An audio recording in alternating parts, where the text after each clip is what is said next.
Can you imagine raising almost $2 billion from the biggest names in Hollywood and tech, only to watch your company completely implode just 6 months after launching? Well, that's the wild story of Quibi. And today, we're diving into one of the most fascinating and just spectacular business failures of the last decade.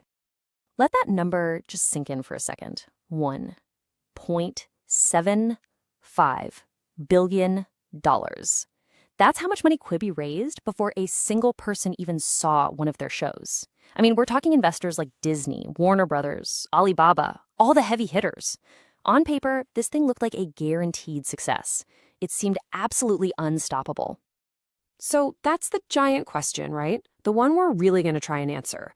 How does that much money, that much talent, and that much pure hype just, poof, vanish into thin air in the blink of an eye?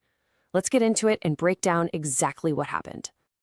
Okay, so to understand the fall, you first have to understand the idea. Because this wasn't pitched as just another streaming service. Oh no. This was supposed to be a total revolution in how we watch stuff on our phones. The concept was actually pretty simple and, really catchy. The name, Quibi, was short for Quick Bites.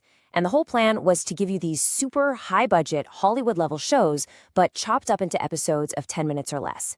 The idea was that you'd watch them on your phone during those in-between moments, your commute, waiting for coffee, that kind of thing. And the team behind it? Man, this looked like a guaranteed win. You had Jeffrey Katzenberg, a total Hollywood legend from his time at Disney and DreamWorks handling all the creative stuff. And he was paired with Meg Whitman, an absolute powerhouse tech exec who ran eBay and HP. This was pitched as the ultimate dream team, smashing the best of Hollywood and Silicon Valley together. So, you've got the dream team, you've got the mountain of cash. What comes next? The hype. And oh boy, did the hype machine go into complete overdrive. Quibi wasn't being talked about like a startup. It was the next huge cultural phenomenon. I mean, the amount of star power they got on board was just insane. We're talking A-listers all over the place. Steven Spielberg was making a horror series that you could only watch at night on your phone. Reese Witherspoon, Chrissy Teigen, Idris Elba, the list just kept going. This wasn't just some other app. This was Hollywood going all in on mobile. Their big tech trick up their sleeve was this feature called Turnstile. The whole idea was you could be watching a show, rotate your phone at any second, and the picture would just flawlessly switch from a cinematic widescreen shot to a tight vertical one. It was a really cool piece of technology, and they were betting that this innovation was exactly what mobile viewers were waiting for. And the buzz around this thing was incredible. All the media coverage was glowing. People were seriously talking about Quibi as the next Netflix. But for people on the move, the promise was just enormous. Okay, so everything's looking great, right? Hype, money, stars. Well, this is where the story completely flips on its head. All of that momentum, all that money, it came crashing down with unbelievable speed. And when I say the collapse was fast, I mean it was shockingly fast. So they have their huge launch in April 2020. By July, just 3 months later, reports are leaking that something like 90% of their initial free trial users are bailing instead of becoming paying customers. By October, it's over. They officially announce they're shutting down. And 2 months later, the service is gone. 6 months. From a massive launch to total failure.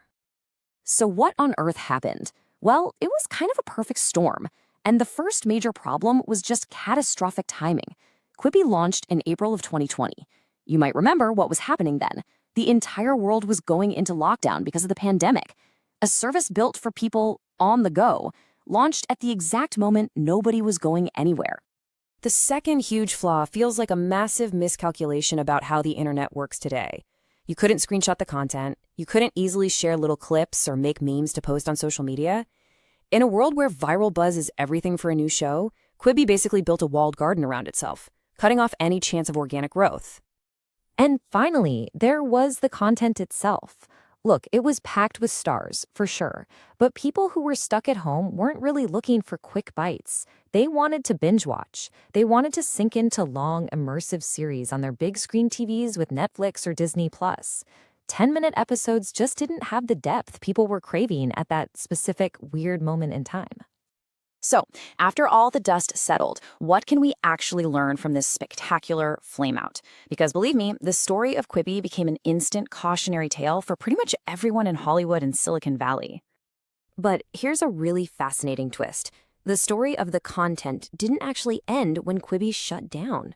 The whole library of shows was sold to Roku, and on that platform, where it was free, with ads, and available on TVs, a lot of the shows actually found an audience and did pretty well. It kind of proved that the content wasn't the biggest problem. It was the whole platform and the business model. You know, the founders' own reflections after the fact really get to the heart of it. They pretty much admitted they overestimated how many people wanted a premium, mobile-only service, and they completely underestimated who their real competitors were. It wasn't just Netflix. It was free platforms like TikTok and YouTube that already dominate those little in-between moments in our day.